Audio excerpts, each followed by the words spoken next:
தூத்துக்குடி மாவட்டம் ஸ்ரீ வைகுண்டம் அருகே மின்சாரம் தாக்கி உயிரிழந்த காவலாளியின் உடலை வாங்க மறுத்து 3வது நாளாக போராட்டத்தில் ஈடுபட்டுள்ளனர்.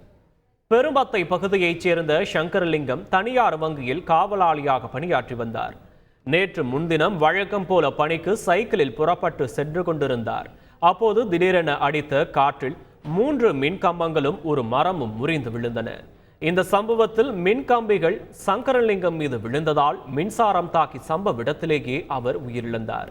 அவரது குடும்பத்திற்கு நிவாரணமும் மகளுக்கு அரசு வேலையும் வழங்க கோரி உறவினர்கள் உடலை வாங்க மறுத்து மறியலில் ஈடுபட்டனர்.